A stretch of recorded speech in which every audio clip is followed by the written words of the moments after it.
하나님은 영이시니 예배하는 자가 영과 진리로 예배할지니라. 아멘.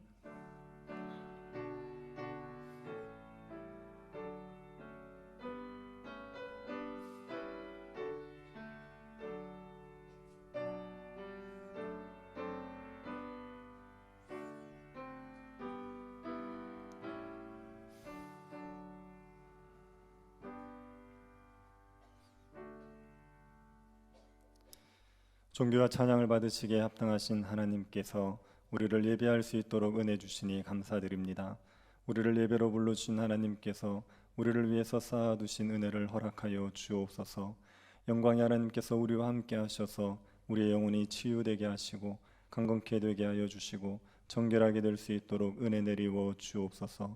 주의 성령께서 우리의 예배를 온전히 주관하여 주시고 하나님의 이름만이 높여지는 예배가 되게 하여 주옵소서. 거룩하신 예수님 이름으로 기도드립니다. 아멘. 찬송가 40장 찬양하겠습니다.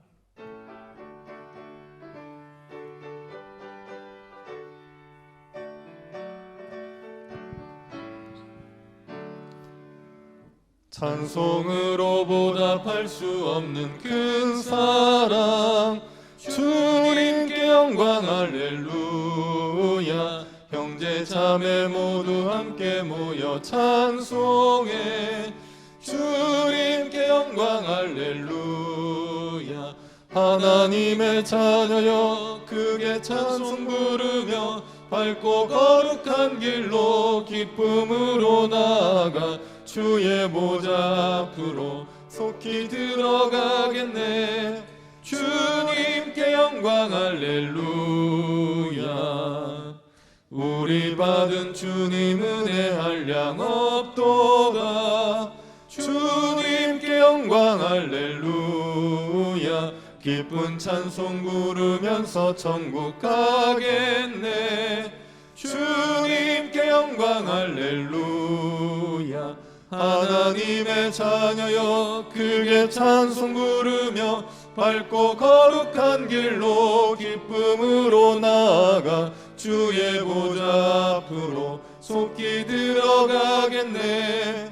주님께 영광 할렐루야.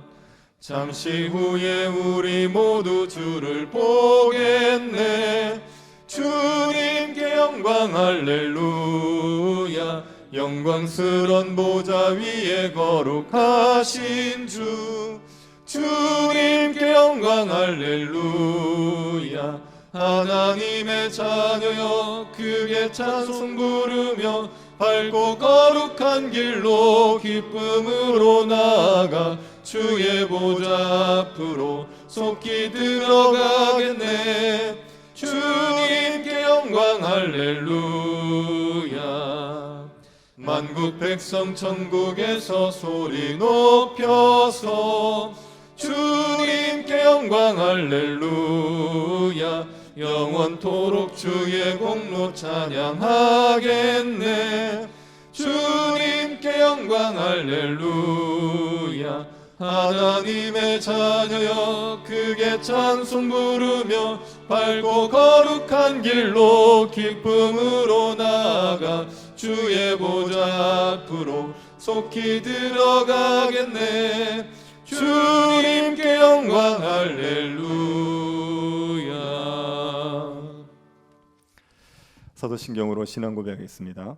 전능하사 천지를 만드신 하나님 아버지를 내가 믿사오며 그 외아들 우리 주 예수 그리스도를 믿사오니 이는 성령으로 잉태하사 동정녀 마리에게 나시고 본디오 빌라도에게 고난을 받으사 십자가에 못 박혀 죽으시고 장사한 지 사흘 만에 죽은 자 가운데서 다시 살아나시며 하늘로 오르사 전능하신 하나님 우편에 앉아 계시다가 저리로서 산 자와 죽은 자를 심판하러 오시리라. 성령을 믿사오며 거룩한 공예와 성도가 서로 교통하는 것과 죄를 사하여 주시는 것과 몸이 다시 사는 것과 영원히 사는 것을 믿사옵나이다. 아멘. 이육천 장로님 기도드리겠습니다. 자비로우신 하나님 아버지, 은혜를 감사드립니다. 오랫동안 죄 가운데 빠져 사망의 길을 쫓아가던 미련한 저희들을 주의 보혈로 정결케 하시고 믿음으로 의롭게 되어 소망 가운데 살아가게 하시니 그 놀라우신 사랑과 은혜와 축복을 찬양하며 감사와 경배를 드립니다. 오늘 거룩한 주일을 맞아 하나님의 자녀로 당당하게 주의 전에 올라오게 하시니 감사 찬양 영광을 드립니다.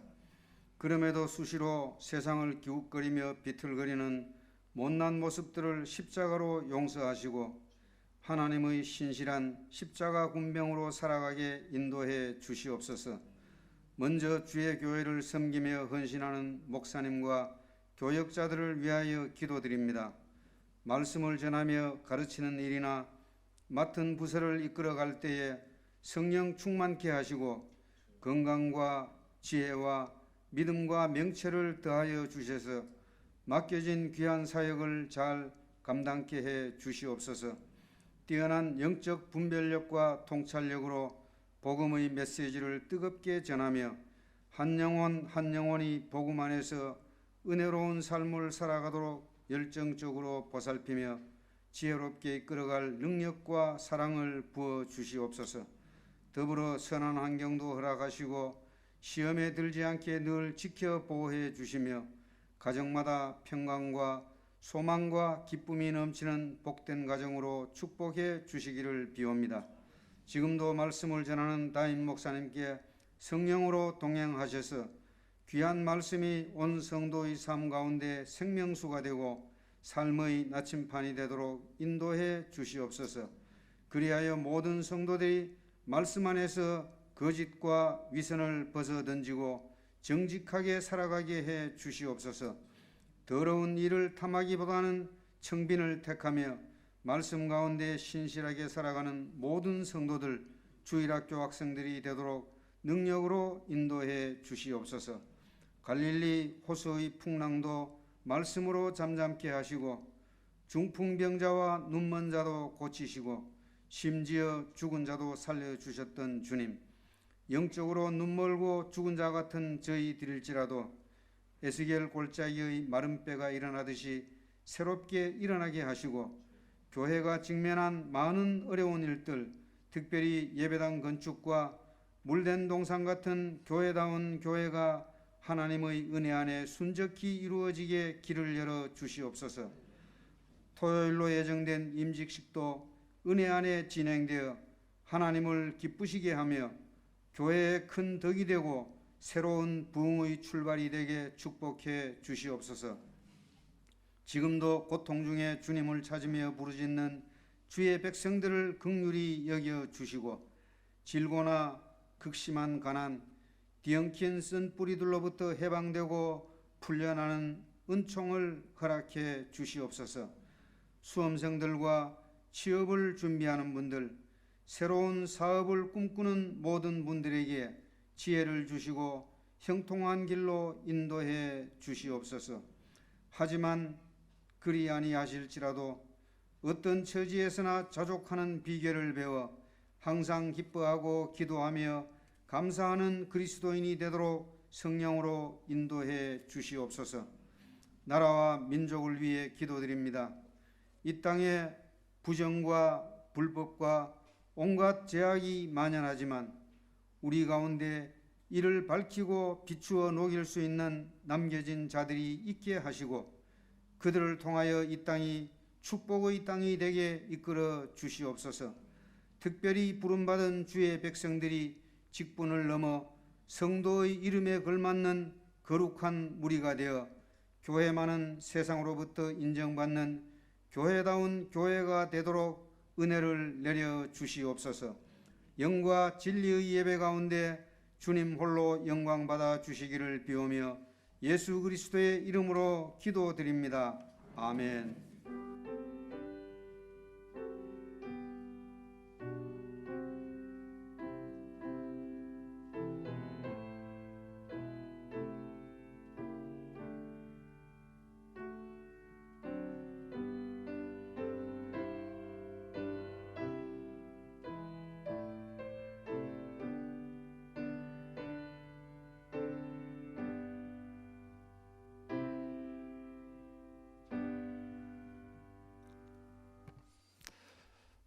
말씀을 보겠습니다. 빌립보서 4장 4절부터 9절 말씀입니다. 4절부터 9절 말씀 한 절씩 교도하도록 하겠습니다. 빌립보서 4장 4절부터 9절 찾으셨으면 한 절씩 교도하겠습니다. 주 안에서 항상 기뻐하라. 내가 다시 말하노니 기뻐하라.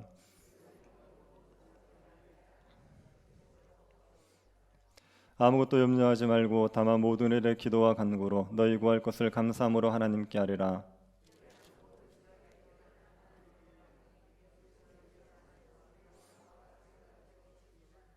끝으로 형제들아, 무엇에든지 참되며 무엇에든지 경건하며 무엇에든지 오르며 무엇에든지 정결하며 무엇에든지 사랑받을 만하며 무엇에든지 칭찬받을 만하며 무슨 덕이 있든지 무슨 기름이 있든지 이것들을 생각하라. 너희는 내게 배우고 받고 듣고 본 바를 행하라. 그리하면 평강의 하나님이 너희와 함께 계시리라. 아멘. 여러 나라 사람들을 상대로 음식 장사를 오래 해보신 분들이 음식을 계산할 때, 음식값을 계산할 때 그 사람의 태도를 보면 그 사람이 어느 나라 사람인지를 짐작할 수 있다고 얘기합니다. 음식 계산을 하는데 돈을 꺼낼 때 주머니 여기저기서 구겨진 돈을 이렇게 던지듯이 툭 넣는 사람들이 있답니다. 그런 사람들은 대부분 중국 사람들이랍니다. 중국 사람들은 지갑을 잘 사용하지 않고 돈을 그냥 주머니 여기저기에 쑤셔놓고 잘 다닌다고 합니다. 그리고 중국 사람들은 음식 계산하기 전에 서로 내겠다고 실갱이하는 일들이 많다, 이렇게 얘기했습니다. 그리고 지갑에서 돈을 꺼내서 내는 사람들, 한국 사람들이죠. 한국 사람들의 특징은 큰 돈을 내고 잔돈을 받아가는 겁니다. 뭐 잔돈이 있더라도 그냥 큰 돈 내서 잔돈 받아가는 게 특징이다, 이렇게 얘기합니다.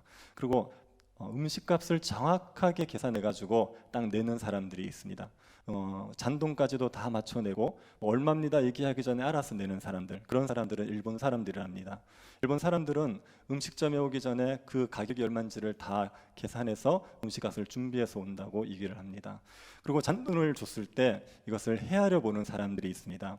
한국 사람, 중국 사람들은 잔돈을 줘도 헤아려 보지 않고 그냥 주머니에 넣어버립니다. 근데 이걸 헤아려 보는 사람이 있으면 싱가포르 사람들이라고 말합니다. 싱가포르 사람들은 꼼꼼하게 헤아린다고 얘기를 합니다. 그래서 음식 계산하는 것만 봐도 그 사람이 어느 나라 사람인지 안다, 이렇게 얘기하는 걸 들었습니다. 승무원들은 이제 비행기에 타고 있는 승객들을 보면 또 그 사람들이 어느 나라 사람인지 짐작이 되죠. 비행기를 타고 쭉 있는 사람들이 있습니다. 그리고 뭘 부탁할 때도 굉장히 조심스럽게 부탁하는 사람들이 있습니다. 그런 사람들은 일본 사람들이라고 말합니다. 비행기에 들어와서 시끄럽게 떠들면서 파티를 하는 사람들이 있습니다. 그런 사람들은 남미 사람들이랍니다. 남미 사람들은 굉장히 사교적이고 활달해서 비행기 안에서도 너무 즐겁게 여행을 한답니다. 그래서 승무원들이 남미 사람들과 같이 여행을 하면 너무 재미있는데 피곤하다, 이렇게 얘기했습니다. 서비스를 하는데 까탈스럽게 구는 사람들이 있습니다. 그런 사람들은 인도 사람이랍니다. 인도 사람들은 굉장히 수준 높은 서비스를 요구한답니다. 그리고 인도 사람들이 너무 여유로워서 정말 이렇게 속이 터질 정도로 정말 더디다, 이렇게 얘기를 합니다. 그래서 이런 이제 사람들을 보면, 이런 사람들의 특성을 보면 그런 사람들이 어느 사람인지 짐작을 할 수 있다, 이렇게 얘기합니다. 나라들마다 사람들의 국민성이라는 게 있죠. 그 나라 백성이면, 그 나라 사람이면 공통적으로 가지는 인성 혹은 행동 양식이 있습니다. 그래서 그것만 딱 보면 저 사람이 어느 나라 사람이겠구나 짐작이 되는 겁니다. 신자들에게도 이런 국민성이 있지 않겠습니까? 신자는 하늘의 시민권이 있는 사람들입니다. 하나님 나라 백성이죠. 그래서 신자들만이 가지고 있는, 또 신자들은 다 같이 가지고 있는 인성이나 행동 양식이 있기 마련입니다. 그래서 우리가 어떤 사람을 만났을 때 그 사람이 신자라고 자기가 얘기하지 않아도 대화를 해보고 사귀어보면 저 사람이 신자겠구나, 이런 감이 오지요. 신자들만이 가지고 있는 독특한 인성이나 행동 양식이 있기 때문입니다. 그것이 무엇이겠습니까? 어떤 게 신자들만이 가지는 독특한 인성 혹은 행동 양식이겠습니까? 우리가 지난주에 살펴봤던 말씀에 한 가지가 있었습니다. 한 마음을 품는 것.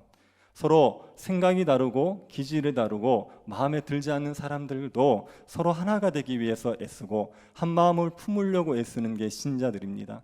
세상 사람들은 분열, 다툼, 나눔을 좋아해요. 그래서 마음에 들지 않으면 안 보면 그만입니다. 자신의 삶 갈로밖에 내놔버립니다. 근데 신자들은 그렇지 않아요. 마음에 들지 않아도 어떻게든 품어가려고 그러고 함께 가려고 하고 한 마음을 품으려고 합니다. 그게 신자들의 독특한 특성입니다.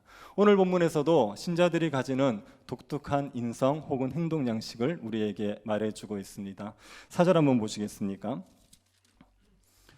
주 안에서 항상 기뻐하라. 내가 다시 말하오니 기뻐하라. 기쁨이라는 게 신자들이 가지는 독특한 특성이지요. 사도 바울이 빌립보서에서 기뻐하라는 얘기를 여러 차례 강조했습니다. 2장 18절에서도 얘기하지 않습니까? 주 안에서 너희도 기뻐하고 나와 함께 기뻐하라 이렇게 얘기했습니다. 3장 1절 주 안에서 기뻐하라 이렇게 얘기했죠. 오늘 본문에서도 기뻐하라는 것을 2번이나 강조합니다. 사도 바울이 빌립보서에서 기쁨을 굉장히 많이 강조합니다. 빌립보서를 쓰는 목적 자체가 기쁨을 위해서요. 성도들의 기쁨을 누리게 하기 위해서 빌립보서를 쓰는 거죠. 왜 이렇게 기쁨을 강조하겠습니까? 이게 신자의 특성이에요. 신자에게 반드시 보여야 되는, 신자라면 다 같이 보여야 되는 게 기쁨이라는 겁니다. 신자는 기뻐해야 한다 이렇게 말하죠. 이거는 명령이지 않습니까?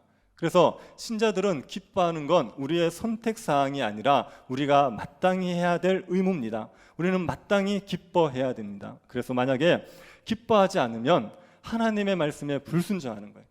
우리가 우울하고 슬픔 가운데 지내고 있으면요, 기뻐하라는 이 말씀에 불순종해서 그게 죄가 되는 거죠. 우리는 기뻐하면서 살아가야 됩니다. 만약에 우리가 정말 반듯한 삶을 살았다고 칩시다. 가정에서든지 직장에서든지 교회에서든지 우리가 해야 될 역할을 잘 감당하고 반듯하게 살았다고 합시다. 그런데 그 삶 속에 기쁨이 없으면, 일을 하는데 일을 하는 의무감으로 열심히 하는데 그 삶에 기쁨이 없으면 우리는 신자답게 사는 게 아니에요. 우리는 신자답게 말씀에 순종하고 사는 게 아닙니다. 우리에게 기쁨이 있어야, 그래야지 말씀에 순종하고 신자답게 살아가는 겁니다. 신자의 삶을 십자가 지는 삶이라고 생각해서 너무 고달프고 그다고 진지하고 힘들고 어려운 삶으로 생각하시면 안 됩니다. 막 맑고 해맑게 웃고 다니면 저 사람은 영성이 없는 사람이고, 정말 진지하고 심각한 표정으로 다니는 사람이 영적인 사람인 것처럼 생각하시면 안 됩니다. 영적인 사람들은 잘 웃는 사람이에요. 기쁨이 충만한 사람들이 영적인 사람들입니다. 여러분처럼 그렇게 지금 인상 쓰고 계시면 안 됩니다. 영적인 사람은 잘 웃는 사람이에요. 이게 기본적으로 하나님께서 우리에게 요구하시는 거다. 이걸 기억하시기를 바랍니다. 어떻게 하면 기뻐할 수가 있습니까? 기쁨은 모든 사람들이 다 추구하는 거죠. 기쁨을 싫어하는 사람들 없습니다. 이걸 다 가지고 싶어요. 그래서 기뻐할 수 있는 방법에 대한 수많은 선생님들이 계십니다. 서점에 보면 기쁨에 대한 수많은 책들이 있어요. 제가 기쁨이라는 단어 가지고 검색을 해보니까 온갖 책들이 다 나왔습니다. 그 책 제목만 보면 사람들이 어디에서 기쁨을 얻는지를 충분히 짐작할 수가 있습니다. 독서의 기쁨이라는 책이 있어요. 무엇에서 기쁨을 얻는다는 얘기입니까? 책 보면서 기쁨을 얻는다는 얘기죠. 일의 기쁨과 슬픔, 이런 책이 있습니다. 음악의 기쁨, 명상의 기쁨, 뭐 이렇게 골프의 기쁨, 걷는 자의 기쁨, 이런 얘기들이 있어요. 그런 것들을 보면 어디에서 기쁨을 얻는지를 알 수 있죠. 신자들이 이런 데서 기쁨을 누리는 것, 이거는 나쁜 게 아닙니다. 세상 사람들이 누리는 기쁨들, 우리가 누리는 거, 그건 나쁜 거 아닙니다. 죄가 아닌 일에서 우리가 기쁨을 누리는 건요, 얼마든지 누려야 되는 거고, 그런 기쁨들도 우리가 추구할 수 있는 겁니다. 맛있는 걸 먹으면서 즐거워하는 거, 그게 왜 나쁩니까? 좋은 거죠. 예쁜 물건을 사서 그것 때문에 기쁨을 누리는 거, 그리고 우리가 운동을 하면서 취미 활동을 하면서 기쁨을 얻는 거, 드라마나 영화를 보면서 기쁨을 얻는 거, 일을 하면서 기쁨을 얻는 거, 이거 나쁜 거 아닙니다. 이런 것들은 우리가 충분히 마음껏 누려도 되는 겁니다. 그런데 이런 거는 세상 사람들도 누리는 거거든요. 신자만이 누리는 게 아니죠. 신자만이 누리는 기쁨이라는 게 있습니다. 신자만이 누릴 수 있고, 신자라면 반드시 누려야 되는 기쁨이 있습니다. 그건 주 안에서 기뻐하는 거예요. 주 안에서 기뻐하라는 게 신자가 누릴 수 있는 기쁨을 누리라는 말입니다. 주 안에서 기뻐한다는 것을 어떻게 이해하겠습니까? 로이드 존즈 목사님이 주 안에서 기뻐한다는 것을 이렇게 설명했습니다. 진리를 묵상하고 실천함으로 누리는 기쁨, 이렇게 얘기했어요. 복음의 진리를 묵상하고 복음의 진리를 실천할 때 누리는 기쁨이 주 안에서 누리는 기쁨이다, 이렇게 얘기했습니다. 주 안에서 누리는 기쁨을 누리기 위해서는 두 가지를 해야 돼요. 첫 번째 할 게 복음의 진리를 묵상하셔야 돼요. 복음의 진리를 듣고 복음의 진리를 되새기고 그 진리로 말미암아 기쁨을 누릴 수 있어야 됩니다. 우리의 시민권이 하늘에 있습니다. 거기로부터 예수 그리스도가 오실 걸 기다리고 살아갑니다. 주님이 오시면 우리의 낮은 몸을 영광스러운 몸으로 바꿔 주십니다. 이런 진리들이 우리에게 기쁨이 될 수 있도록 이런 진리를 되새기고 이런 진리를 다시 듣고 이런 진리를 묵상하는 것, 이게 우리가 해야 될 첫 번째 일입니다. 그리고 나서 그 진리를 따라 사셔야 돼요. 복음의 진리를 따라 삶을 살아가야지만 거기에서 신령한 기쁨을 누리게 되어 있습니다. 기쁨은 우리가 창조해내는 게 아니라요, 기쁨은 성령께서 주시는 겁니다. 성령의 갈라디아서 5장 보면 성령의 열매들이 있지 않습니까? 그 열매 중에 하나가 기쁨이에요. 성령이 우리에게 주시는 열매가 기쁨이기 때문에 우리가 만들어내는 게 아니라 성령이 주셔야 됩니다. 근데 언제 성령이 우리에게 이 기쁨을 주십니까? 진리를 묵상하고 그 진리를 따라 살아갈 때 성령께서 우리에게 역사하셔서 이 기쁨을 누릴 수 있게 해주시는 겁니다. 이거는 예수님께서도 우리에게 약속하신 겁니다. 요한복음 15장 9절부터 11절 한번 보십시오. 9절 먼저 한번 보십시오. 아버지께서 나를 사랑하신 것 같이 나도 너희를 사랑하였으니 나의 사랑 안에 거하라. 주님이 제자들을 사랑할 때 어떤 사랑으로 사랑했냐면 하나님이 예수님을 사랑하는 것처럼 예수님도 제자들을 사랑했습니다. 그러면서 하시는 말씀이 너희가 나의 사랑 안에 거하라 이렇게 얘기했어요. 주님의 사랑 안에 거하는 건 어떻게 하는 겁니까? 10절입니다.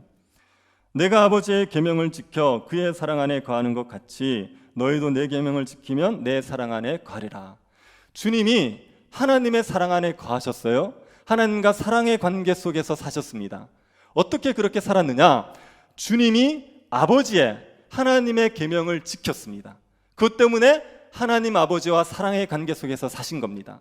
제자들에게도 이걸 요구하시는 거예요. 너희들이 내 계명을 지켜라. 내 계명을 지키면 너희들이 나의 사랑 안에 거한다. 나와 사랑의 관계를 맺으며 살아갈 수 있다. 이렇게 얘기했습니다. 그러고 나서 11절에 왜 그래야 되는지를 설명하시는 거예요. 내가 이것을 너희에게 이름은 내 기쁨이 너희 안에 있어 너희 기쁨을 충만하게 하려 함이라. 너희들의 기쁨을 충만하게 해주고 싶다. 너희들이 내 계명을 지켜서 나의 사랑 안에 거하면서 기쁨을 충만하게 누리기를 원한다. 그러니 너희들이 내 계명을 지켜라. 나의 사랑 안에 거하라. 이렇게 얘기하는 겁니다. 주님의 계명을 지키면 주님의 사랑을 누리면서 기쁨이 충만해집니다. 주님의 계명은 뭐지요?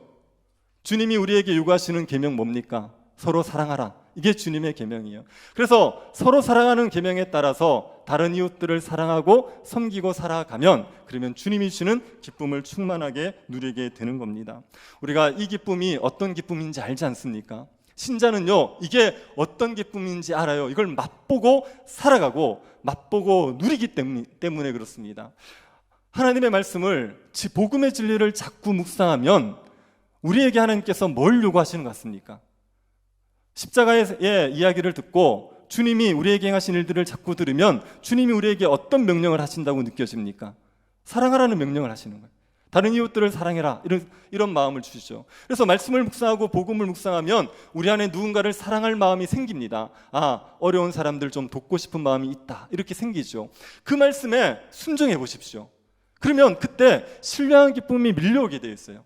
세상이 주지 못하는, 세상에서 그 무엇을 해도 누릴 수 없는 기쁨이 주님의 말씀에 순종할 때 우리에게 주어지게 되어 있습니다. 이게 주 안에서 누리는 기쁨이에요. 주 안에서 기뻐하면서 살아가는 겁니다.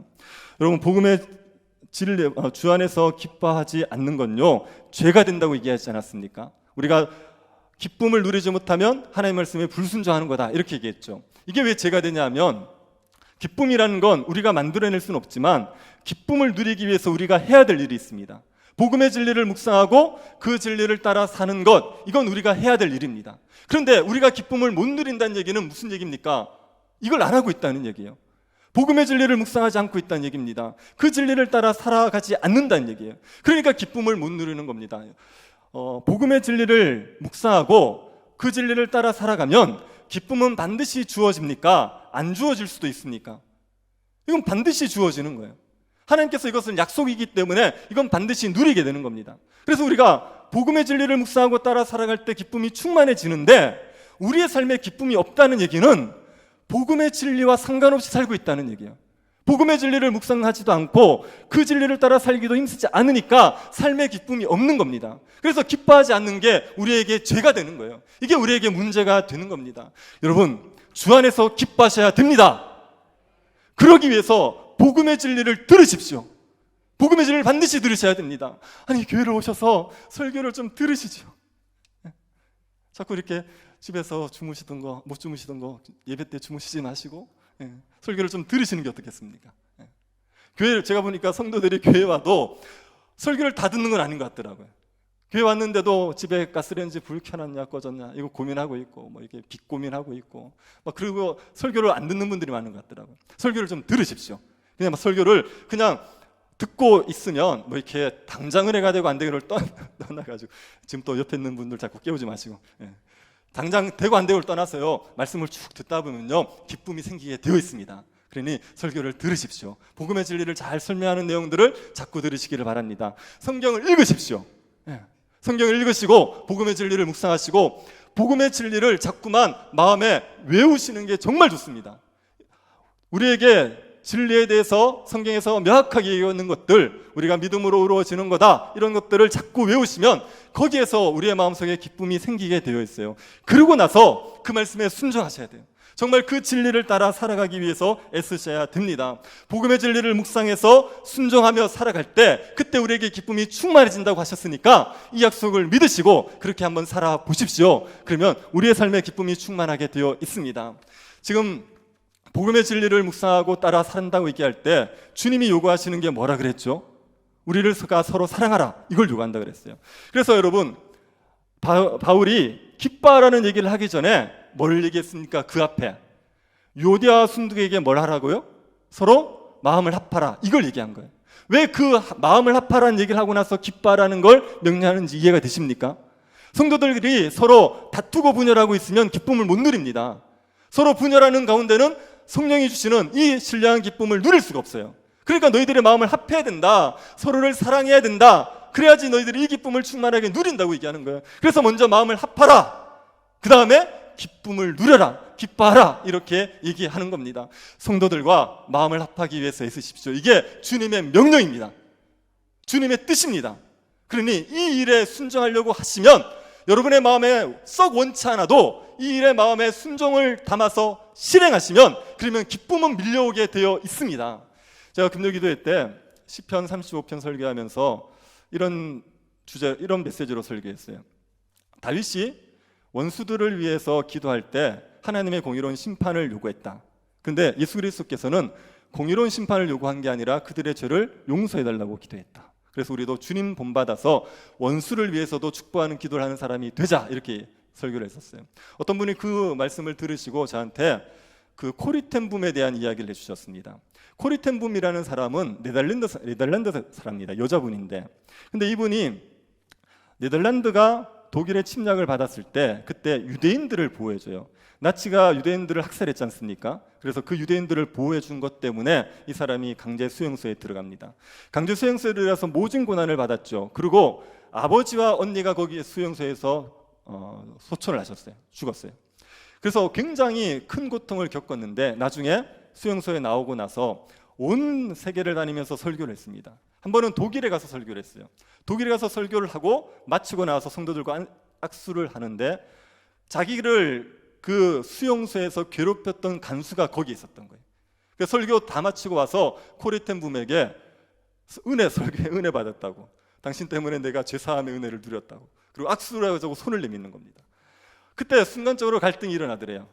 내가 저 사람과는 정말 악수하기 싫은데, 그런데 그 순간에 이렇게 내가 그래도 순종하겠다는 마음으로 손을 내밀고 악수를 했는데 하고 나니까 그 사람에 대한 사랑이 마음에서 샘솟는 걸 느꼈답니다.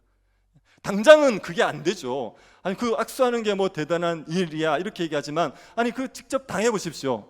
악수하고 싶은지. 그런데도 그게 하나님의 뜻이라고 생각하고 순종할 때 거기에 사랑이, 성령의 역사가 있는 거죠. 우리가 마음에 들지 않는 사람들 보면 인사도 하고 싶지 않아요. 그런데 여러분, 인사를 안 할 때 성령이 충만해집니까? 인사를 할 때 성령이 충만해집니까? 아멘을 할 때 충만해질까요? 안 할 때 충만해질까요? 할 때 충만해지는 거예요.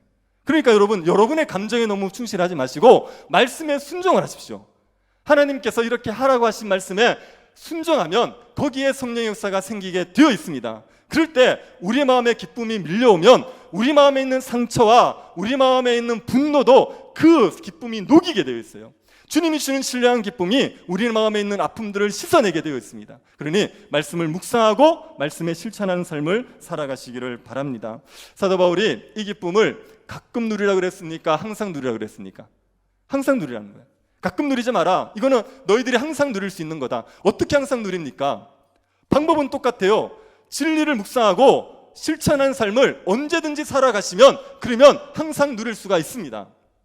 사도 바울이 감옥에서 기쁨을 누리잖아요. 감옥에서 기쁨을 누리면서 너희들도 기뻐하라 이렇게 얘기하지 않습니까? 사도 바울이 감옥에서 어떻게 살았습니까? 감옥에 있으면서 비가 나고 미래를 걱정하고 그러고 살았습니까? 아니요. 감옥에서 뭘 했냐면 성도들을 위해서 기도했어요. 교회를 위해서 편지를 쓰고 말씀을 전하려고 했고 자기에게 오는 그 로마의 호위병들에게 복음을 전하려고 했었습니다. 그 감옥에서도 복음의 진리를 따라 살기를 힘쓰니까 그 안에서도 신령한 기쁨을 누리게 되는 겁니다. 우리가 고난이 왔을 때 기쁨을 상실합니다. 그런데 고난이 왔을 때 우리가 뭘 또 잊어버리냐면 말씀대로 사는 걸 잊어버려요. 고난이 왔기 때문에 힘드니까 말씀대로 못 산다는 거예요. 그래서 말씀대로 안 사는 거죠. 그러면 뭘 잃어버리냐? 기쁨을 잃어버리는 겁니다. 제가 코리텐 붐에 대한 이야기를 듣고 책을 한번 사서 쫙 읽어봤거든요. 근데 코리텐 붐이 수용소에 있으면서 거기에서 사람들에게 말씀을 가르칩니다. 여자 수용소에 200명인가 모여있는 수용소에 있는데 거기에서 사람들에게 성경을 들려주고 예배를 드리는 거예요. 근데 어느 순간 자기 안에서 성령의 기쁨이 사라지는 걸 경험해요. 말씀을 가르치고 예배를 인도하는데 마음에 은혜가 없는 거예요. 근데 그 이유가 뭐냐면 수용소에서 살면서 너무 힘드니까 자꾸 이기적으로 변하더래요. 그러니까 자기의 몸을 자꾸 챙기게 되는 거죠. 그전에 다른 사람을 막 돌봤는데 그렇게 살다가 버거우니까 자기를 위해서 자꾸 이렇게 물건을 움켜쥐다든지 희생하지 않으려고 그러든지 그렇게 사는 거예요.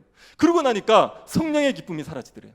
그래서 어느 한 번은 예배를 인도하면서 자기의 죄를 고백했대요. 자기가 이러이러했다, 이기적이었다, 용서해달라. 그러고 나니까 다시 예배 가운데 성령의 기쁨이 충만한 걸 느꼈다 이렇게 얘기했습니다. 우리가 고난이 왔을 때 뭘 잊어버리냐면 복음의 진리를 따라 살아가야 된다는 걸 잊어버립니다. 그러고 나니까 우리 안에 뭘 잃어버립니까? 성령의 기쁨을 잃어버려요. 그러고 나면 고난을 감당할 수 없어요. 그래서 여러분 항상 기뻐할 수 있는 비결은요, 항상 복음의 진리를 묵상하는 겁니다. 항상 복음의 진리를 묵상하고 복음의 진리를 따라 살아가는 일을 지속해 가는 게 항상 기뻐하며 살아갈 수 있는 방법입니다. 삶이 어렵고 힘들면요, 예배 드리는 것도 귀찮아지거든요. 고난이 와보십시오. 성경이 성경이 눈에 들어오지도 않습니다. 그런데 그 상태를 방치하시면 여러분이 고난을 이길 힘을 얻을 수가 없습니다. 그때 어떻게 하셔야 되냐면 더 하나님의 은혜를 구하셔야 돼요. 그리고 복음의 진리를 자꾸만 가까이 하면서 하나님의 말씀에 따라 살기를 힘쓰시면 고난 가운데서도 기쁨이 있어서 고난을 이겨낼 수 있는 힘을 얻을 수가 있습니다. 그러니 주 안에서 항상 기뻐하면서 살아갈 수 있게 되기를 축복합니다. 그리고 두 번째 요구하는 게 뭐지요? 5절 한번 보시겠습니까? 너희 관용을 모든 사람에게 알게 하라. 주께서 가까우시니라. 관용을 알게 하라 이렇게 얘기해요. 관용이라는 말은요, 너그러움을 얘기하는 겁니다. 까탈스럽지 않은 거예요. 너그럽게 넘어갈 수 있는 것, 그걸 관용 이렇게 얘기합니다. 제가 이 말씀을 묵상하는데 관용이 무엇인지를 보여주는 뉴스 기사를 하나 봤습니다. 요즘에 층간소음 때문에 문제가 많죠. 층간소음 때문에 심하면 살인까지 일어나지 않습니까? 근데 여기와 관련된 정말 훈훈한 뉴스가 있었어요. 어떤 분이 아이를 키우고 있는데 애가 너무 뛰어요. 그런데 밑에 이제 할아버지가 사셨습니다. 할아버지한테 너무 미안한 거예요. 근데 이 할아버지가 한 번도 올라와서 뭘 한 적이 없어요. 그래서 너무 고마워가지고 손편지를 썼습니다. 그리고 감을 한 박스 준비해가지고 그 할아버지에게 드렸어요. 편지의 내용은 아이가 계속 뛰었는데도 한 번도 언짢아하지 않으시고 이해해 주셔서 너무 고맙습니다. 그런 내용으로 쓴 거죠. 그랬더니 할아버지가 답신을 보냈어요. 손편지로. 그리고 또 젊은 사람들이 좋아할 만한 온갖 빵을 해가지고 현관 앞에 놓았습니다. 그 편지에 뭐라고 적혀 있었냐면 이렇게 적혀 있었어요. 혼자 외롭게 사는 늙은이에게는 시끄러움도 위안이 된답니다. 걱정하지 마세요. 그렇게 얘기했어요. 혼자 외롭게 사는 늙은이에게는 위에서 떠드는 소리도 위안이 됩니까? 이게 진짜 위안이 됩니까? 제가 볼 때는 위안이 되어서 그런 게 아니라 그 아랫집 위층 젊은 세대에게 마음 편하게 주고 싶어서 이렇게 얘기를 한 것 같아요. 이게 너그러움이에요. 이런 게 너그러움입니다. 아니 애들이요 뛰지 말라 그래도요 통제가 안 되는 애들이 있습니다. 에너지가 많은 애들이 있어요. 그런 애들 뛰지 말라고 부모가 아무리 훈육해도 말을 안 듣는데 그걸 가지고 계속 입을 대보십시오. 그럼 이게 얼마나 아이 키우는 입장에서 마음이 괴롭습니까? 그럴 때 이렇게 얘기해 주는 거예요. 혼자 사는 늙은이에게는 이 애들의 시끄러움도 위로가 됩니다. 이렇게 얘기해 주면 얼마나 마음이 편합니까? 이런 게 너그러움이란 말입니다. 여러분 다른 사람들은 몰라도 신자들에게는 이런 관용이 있어야 돼요. 관용이 있어야 됩니다. 너그러움이 정말 있어야 됩니다. 여러분 너무 까탈스럽게 사사건건 입대고 시비 걸고 그러면 안 돼요. 그러면 교회가 얼마나 메말라지는지 모릅니다. 교회 와서 애들이 좀 시끄럽다고 해서 그걸 자꾸 입대지 마십시오. 그 입대지 마십시오. 입은 제가 다 대고 있어요. 그러니까 여러분이 굳이 여러분까지 입 안 대셔도 됩니다. 뭐 교회 와서 교회 올 때 뭐 옷을 좀 이상하게 입고 오면요 온갖 입을 다 댑니다. 옷을 왜 저렇게 입고 왔느냐 이런 온갖 입을 다 대죠. 또 뭐 교회에서 뭐 이렇게 뭐 주보 요람 그것도 오타만 열심히 찾는 분들 계세요. 뭐 그거 가지고 또 막 자꾸 입대고 그러시면 안 되는 겁니다.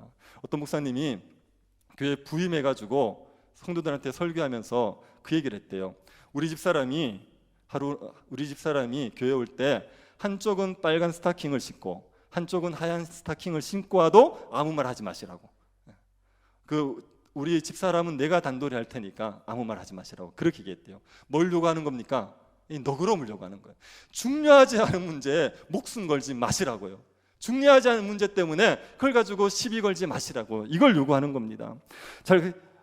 누가 뭘 하나 잘못하면 그걸 가지고 계속 입방아를 찌우면 교회에 오고 싶지 않아요. 그럴 때 관용을 보여야 됩니다. 너그러움을 보여주셔야 됩니다. 이게 잘못하는 건 입도 대지 마라 이 얘기 아닙니다. 그런 얘기 아니에요. 관용이라는 것에 대해서 로이드 존즈 목사님이 이렇게 얘기했어요. 정말 중요한 것과 그렇지 않은 것을 구별할 줄 아는 능력이며 중요한 것은 굳세게 지키고 그렇지 않은 것은 합리적으로 처리할 줄 아는 능력이다. 중요한 것과 중요하지 않은 것을 구분할 수 있어야 돼요. 그리고 중요한 것은 굳세게 지켜야죠. 그런데 그렇지 않은 것은 합리적으로 처리할 줄 아는 것 이걸 가리켜서 관용이라고 말하는 겁니다. 아이가 도둑질을 했는데 이걸 너그럽게 넘어갑니까? 아니요, 이건 너그럽게 넘어갈 문제 아니에요. 이거는 굳세게 다루어야 될 문제입니다. 그런데 아이가 조그마한 실수를 한 걸 가지고 그걸 가지고 쥐잡듯이 잡으면 안 되지요. 이런 걸 중요하지 않은 것을 합리적으로 처리할 수 있는 능력 이게 관용이라고 얘기하는 겁니다. 요즘에는 사람들 머리에 염색하는 게 뭐 자연스럽지 않습니까? 그래서 젊은 사람들이 별의별 색깔로 다 염색을 하잖아요. 근데 제가 대학교 다닐 때 염색이 처음 유행했는데 그때 보수적인 교회 분위기 어땠냐면 염색하고 오면요 문제아 취급했어요. 쟤는 노는 애 이런 취급을 했어요. 그래서 염색하는 애들이 교회 오면은 시선이 너무 따가운 겁니다. 그런데 염색하는 게 무슨 중요한 문제입니까? 머리를 자른 것도 아니잖아요. 머리에 물 좀 들였다고 해서 그게 뭐 대단한 문제입니까? 기호의 문제잖아요. 이런 문제를 가지고 시비 걸지 않는 거예요. 이런 문제를 가지고 너그럽게 넘어가 줄 수 있는 것, 내가 권리를 좀 침해해 보더라도 그래도 용납해 줄 수 있고 이해해 줄 수 있는 것, 이게 관용이라고 말하는 겁니다. 이런 관용이 교회 안에서 필요하지요. 이런 관용을 보이기 위해서 우리가 생각할 게 있습니다. 5절 하반절 한번 보십시오. 주께서 가까우니라, 이걸 생각하십시오. 관용을 보이기 위해서는 주님의 재림을 생각하셔야 돼요. 여러분 주님이 재림하셨을 때 그때도 이게 중요한 문제일지를 한번 생각해 보십시오. 여러분이 어떤 사람과 다투고 있습니다. 그 문제 때문에 어떤 문제 때문에 다투고 있는데 그게 주님 재림하셨을 때도 싸울 만큼 중요한 문제인지를 한번 생각해 보십시오. 주님 재림하셨을 때 큰 문제 되지 않는 거면 넘어가는 게 그게 관용입니다. 곧 오실 텐데요. 우리가 주님한테 갈 텐데요. 그 주님의 재림이 곧 있을 걸 생각했을 때 그때 중요하지 않으면 그걸 가지고 목숨 걸지 않는 겁니다. 여러분이 어떤 분들을 보면 가족들과 돈 때문에 다투는 부분들이 있거든요. 재산 때문에 다투는데 그 다툼이 주님이 오셨을 때도 의미가 있겠습니까? 주님이 그 재산을 지키기 위해서 다투는 거 그걸 가지고 칭찬하시겠습니까? 그런 문제가 중요하지 않은 문제란 말입니다. 그런 문제를 관용, 너그럽게 내 권리를 좀 포기하더라도 이해해주고 용납해주는 것, 이게 성도가 마땅히 보여야 될 바입니다. 사랑하는 성도 여러분, 우리에게 너그러움이 있기를 축복합니다. 우리가 까탈스러운 사람들 되지 맙시다. 이런저런 조항들 다 가지고 사람을 꼼짝도 못하도록 정죄하는 그런 사람들 되지 말고, 중요하지 않은 것에 대해서는 내 권리가 좀 심해 당하더라도 너그럽게 넘어가 줄 수 있는 그런 관용 있는 사람들 될 수 있기를 바랍니다. 세 번째로 하늘 시민권자가 보여야 될 특성은 평강이죠. 평강이라는 것은 모든 사람들이 다 누리고 싶은 거예요. 불신자들도 평강을 누리고 싶어하고 나름대로 다 평강을 누리는 방법을 찾고 있습니다. 그런데 신자가 누려야 될 평강을 뭐라고 얘기했냐면 하나님의 평강, 이렇게 얘기했습니다. 신자가 누리는 평강은 사람들이 만들어내는 평강이 아닙니다. 이건 하나님께서 주시는 평강이에요. 하나님만이 주실 수 있는 평강입니다. 하나님만이 주실 수 있는 이 평강은요, 지각에 뛰어난 평강입니다. 지각에 뛰어나다는 말이 이해가 안 된단 말이에요. 이해할 수 없는 평강이라고 말하는 겁니다. 재산을 쌓아두고 하는 일이 너무 잘 됩니다. 자기도 건강하고 가족들도 건강합니다. 가족들 간에 화목하기까지 합니다. 이웃들과도 잘 지냅니다. 이런 상황에서 평강을 누리는 걸 누가 못합니까? 이거는 사람들이 얼마든지 만들어낼 수 있는 평강이에요. 그런데 병상에서 평강을 누리는 거예요. 감옥에서 평강을 누리는 거예요. 이게 이해가 안 되는 겁니다. 이게 하나님의 평강입니다. 다윗이 시편 3편 6절에서 이렇게 얘기했어요.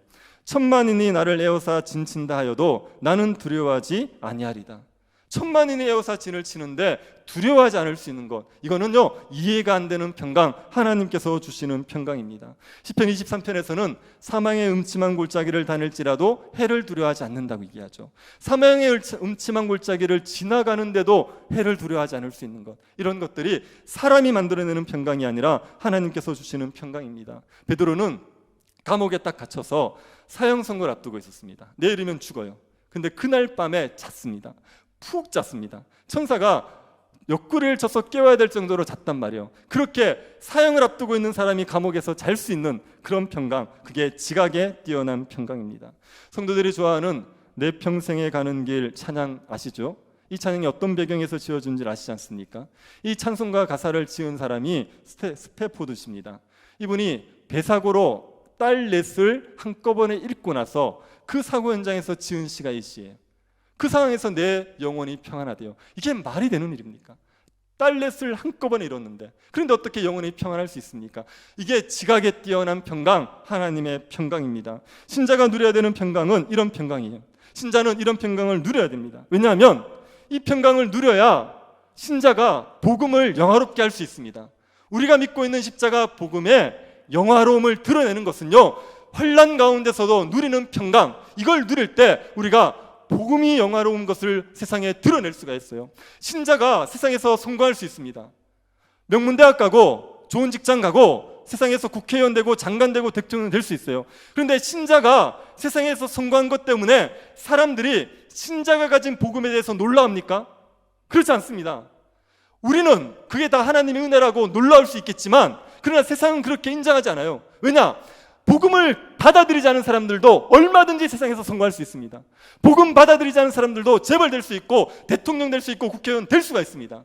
그러니까 세상에서 신자가 높아진 것 때문에 사람들이 그걸 보고 복음을 신기해하고 놀라워하지 않는단 말이에요.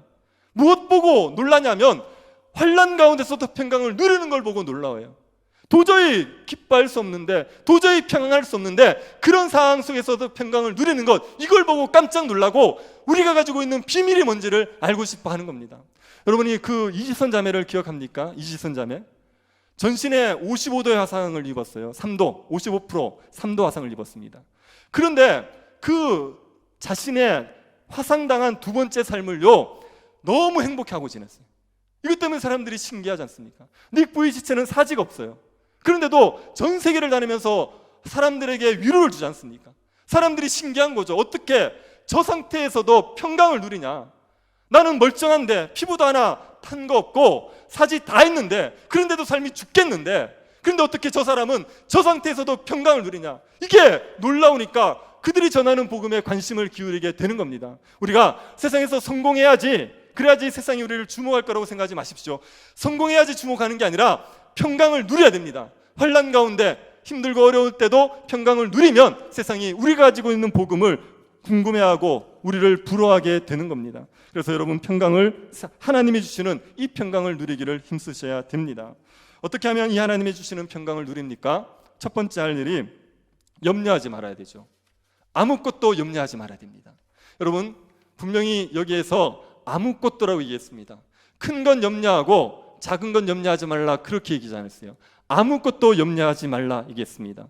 먹을 것 입을 것 염려하지 말고, 실패할까 염려하지 말고, 코로나에 걸릴까 염려하지 말고, 사람들에게 욕먹을까 염려하지 말고, 병들어서 외롭게 병상에서 지내게 될까 염려하지 말라. 아무것도 염려하지 말라고 했습니다. 염려는 우리가 하지 말아야 될 거예요. 염려가 어떤 것이기 때문에 이건 아예 하지도 말아야 됩니까? 여러분, 염려를 맥스 루케이드 목사님은 두려움과 구분했습니다. 염려는 아예 하지 말아야 될 겁니다. 이거와 두려움이라는 감정을 구분했어요. 어떻게 구분했냐면, 두려움이라는 것은 위험의 실체가 나타났을 때 느끼는 감정입니다. 근데 염려는 혹시나 있을 위험에 때문에 불안해서 느끼는 거예요. 그래서 이걸 구분합니다. 예를 들어서 풀밭에 갔는데 뱀이 있습니다. 뱀이 있을 경우에 사람들이 깜짝 놀라고 가슴이 콩당콩당 뛰죠. 그러니까 이제 이거는 뱀을 봤기 때문에 두려움 때문에 느끼는 거예요. 물론 어떤 분들은 저 뱀을 먹을 수 있다는 것 때문에 가슴이 콩당콩당 뛸 수도 있어요. 그런데 뱀에 대한 두려움을 실제를 목격했으니까 마음에 두려움이라는 감정이 느껴지는 거예요. 이거는 두려움이고, 염려는 뭐냐면은 풀 속에 뱀이 있을지 모르겠다는 생각 때문에 불안해하는 겁니다. 이게 염려입니다. 그래서 두려움이라는 건 실체가 있지만 염려라는 건 실체가 없는 거예요. 그러니까 일어나지 않았지만 혹시나 일어날 것 같아서 불안해하는 것, 이걸 가리켜서 염려, 이렇게 하는 겁니다. 염려라는 것과 경계심은 달라요. 우리가 위험을 대비하는 것과 염려라는 것은 다른 문제입니다. 차를 탈 때 안전벨트를 매지 않습니까? 혹시나 사고가 날지 모르니까 안전벨트를 매죠. 이거는 염려 때문이 아니라 경계심 때문에 하는 겁니다.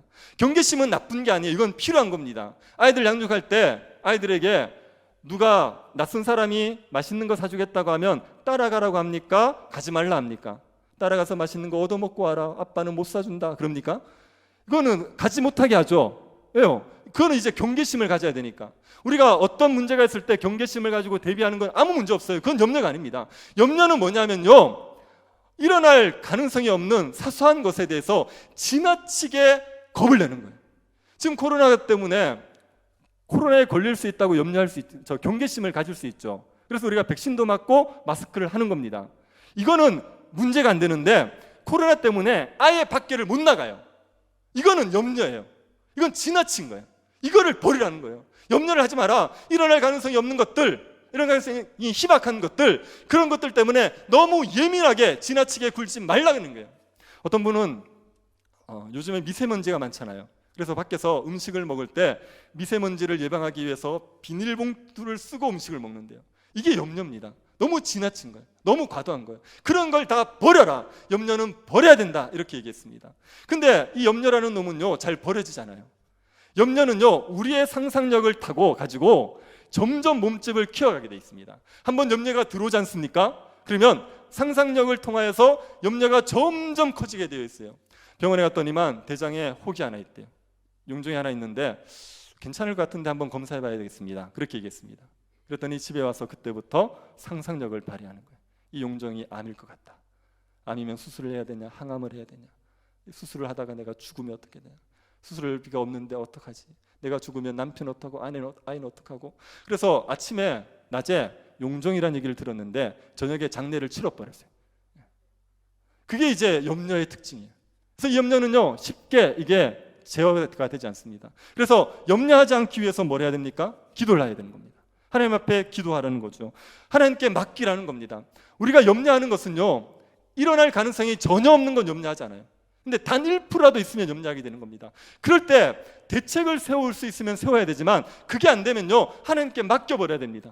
하나님께서 책임져 주실 거다, 하나님께서 해결해 주실 거다, 이 믿음을 가져야 되죠. 그래서 염려는요, 불신에서 오는 거예요. 하나님을 못 믿으니까 온갖 염려를 하는 겁니다. 그러지 마시고 하나님께 기도하면서 맡겨버리시기를 바랍니다. 기도해서 하나님께 문제를 던져버리십시오. 이건 내 문제가 아니다, 내가 할 수 있는 문제가 아니다, 하나님 하셔야 됩니다. 그리고 하나님께 기도를 던져버리셔야지 염려에서 벗어날 수가 있습니다. 기도할 때 어떻게 기도하라고 말합니까? 기도와 간구를 하라 그러죠. 기도와 간구는 어떻게 구분되냐면, 기도라는 것은 하나님에 대한 찬양입니다. 그래서 우리가 무엇을 구하기 전에, 간구, 무엇을 구하기 전에 먼저 할 일이 하나님을 찬양하는 거예요. 하나님이 어떤 분인 걸 인정해야 됩니다.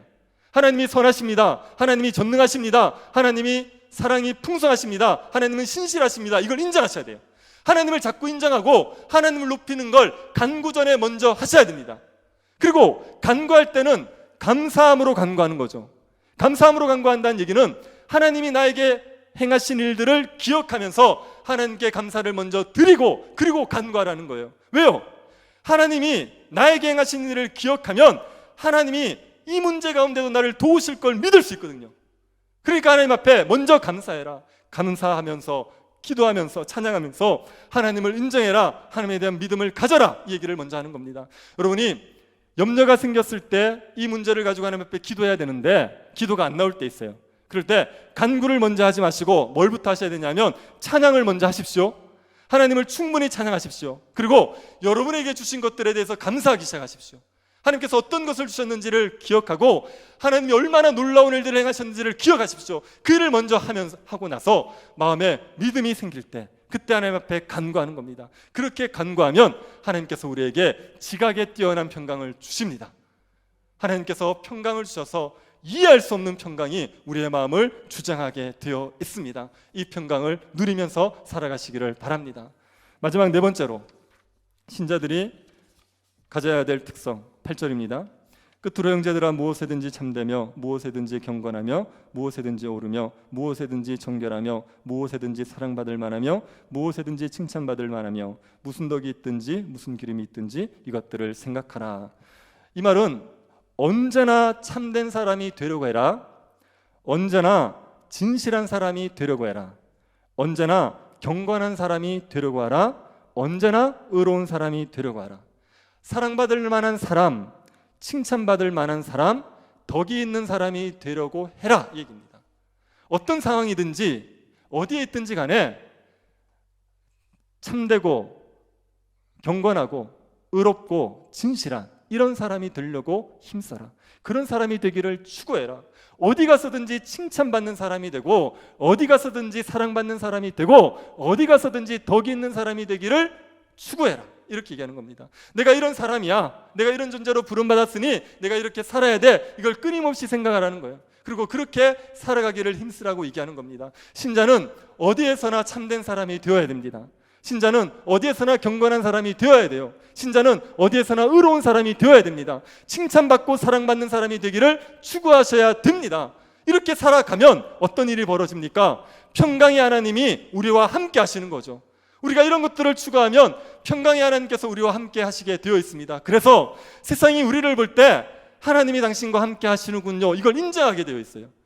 아비멜렉은 아브라함에게 그렇게 인정하지 않았습니까? 너를 보니까 하나님이 너와 함께 하는 것 같다. 이삭에게도 그렇게 얘기했어요. 너를 보니까 하나님이 너와 함께 하는 것 같다. 요셉은 하나님이 함께 하시는 사람이라고 인정을 받았습니다. 다윗도 그런 사람으로 인정을 받았고 다니엘도 그런 사람으로 인정을 받았어요. 하나님이 함께 하시는 사람으로 인정받는 것, 그게 우리가 추구해야 될 바입니다. 우리가 드러낼 뿜은 결국 하나님이거든요. 우리의 행복을 위해서, 우리 자신을 드러내기 위해서 우리가 이렇게 살아가야 되는 것 이전에 하나님의 영광을 위해서, 우리를 통해서 하나님이 드러나도록 하기 위해서 우리가 이렇게 살아가셔야 됩니다. 기쁨을 누리셔야 되고 관용을 보이셔야 되고 평강을 누리시고 이렇게 참되고 경건한 사람이 되기를 힘쓰셔서 하나님이 함께하는 사람, 그런 사람으로 인정받기를 힘쓰시기를 바랍니다. 여러분을 보면 사람들이 하나님의 살아계심을 인정할 수 있고 하나님이 함께 하시는구나 이렇게 인정해 줄 수 있는 그런 사람이 될 수 있도록 힘쓰고 살아가시기를 바랍니다. 이게 신자다운 겁니다. 이렇게 살아가는 것이 신자답게 세상에서 살아가는 겁니다. 우리가 최고의 전도지라는 것을 잊어버리지 맙시다. 어떤 전도지보다 우리가 최고의 전도지입니다. 우리 안에 기쁨과 평강이 있는 게 복음을 영화롭게 하는 가장 좋은 방법입니다. 그러니 진리를 따라 살아가십시오. 진리를 묵상하고 진리를 따라 살아가면서 신자들에게 나타나는 이 특징들을 여러분이 소유하시고 이런 것들을 드러내시면서 하나님이 함께하는 자라는 인정을 받으며 살아가는 복된 성도들 될 수 있기를 간절히 바랍니다.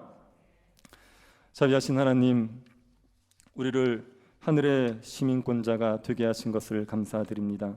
우리의 시민권이 하늘에 있음을 기억하고 거기로부터 오실 예수 그리스도를 기다리며 하나님 백성답게 살아가게 하여 주옵소서.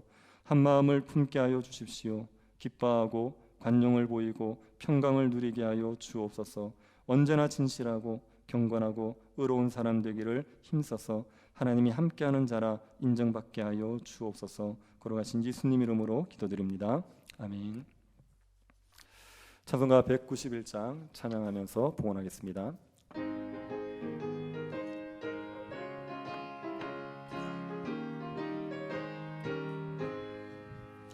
내가 매일 기쁘게 순례의 길 행함은 주의 팔이 나를 안보함이요. 내가 주의 큰 복을 받는 참된 비결은 주의 영이 함께함이라. 성령이 계시네, 할렐루야 함께하시네.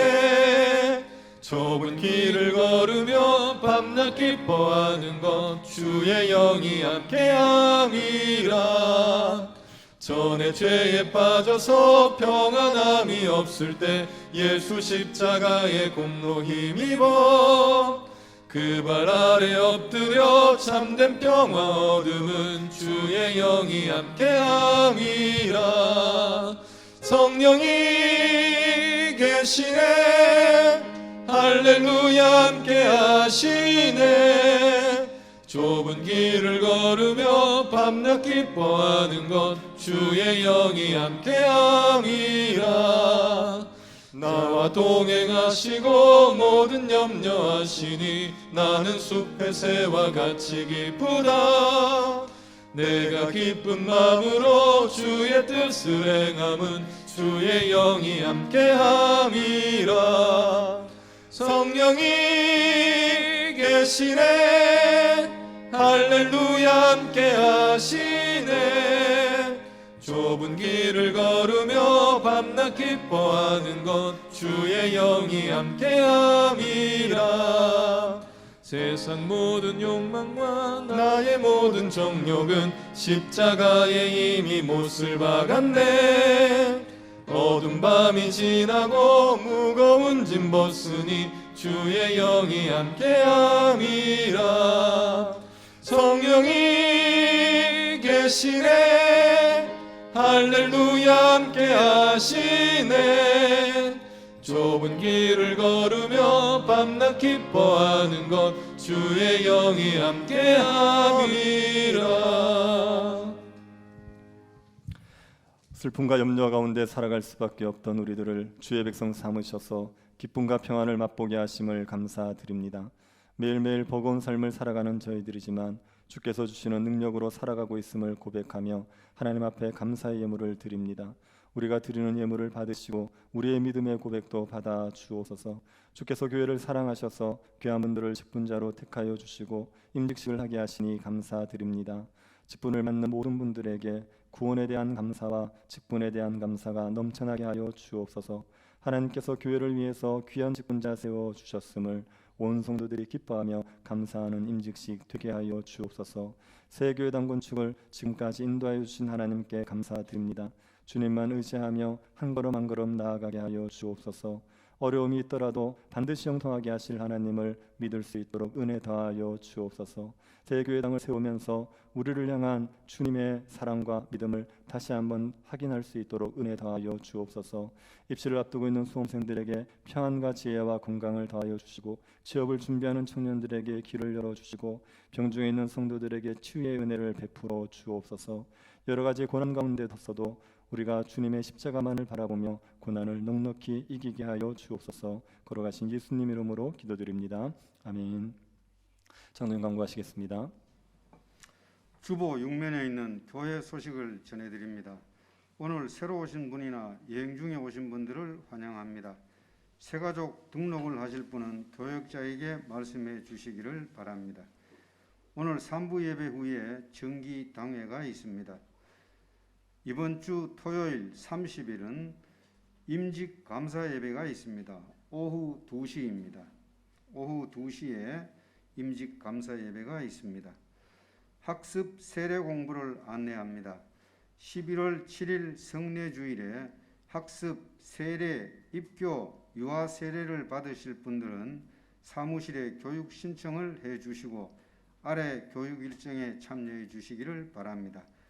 교육 시간은 24일과 31일 오후 12시 20분입니다. 교육 장소는 학습 중고등부실 정성진 목사님이고 입교 세례는 영아부실 한준현 목사님입니다. 문답당회는 11월 6일 토요일 오후 5시에 유초등부실에서 있습니다. 학습 세례식은 11월 7일 주일 오전 11시 대예배실에서 있습니다. 새가족 교육 개강을 알립니다. 10월 31일 다음 주일부터 8주간 시행됩니다. 새가족 교육을 받으실 분들은 다음 주일 오전 10시 5분까지 영아부실로 모여주시기를 바랍니다. 나머지 내용은 주보 참조해 주시기를 바랍니다. 다 같이 일어나셔서 주기도문성 찬송하고 축도로 예배를 마치겠습니다.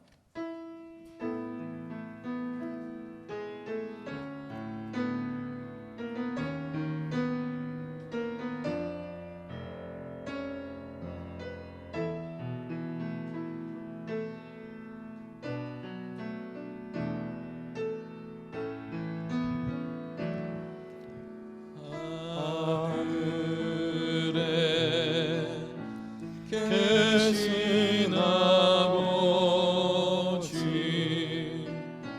이름 거룩하사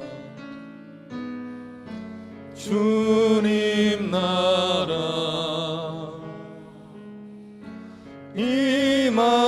임하시고 뜻이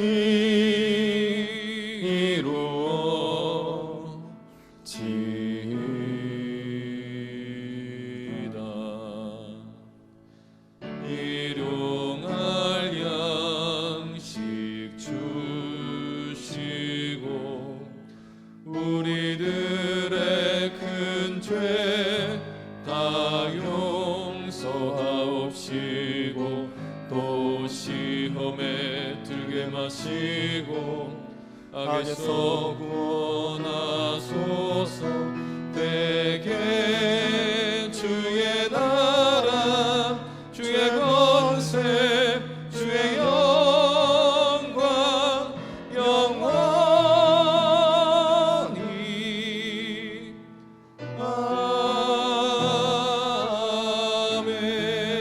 아멘.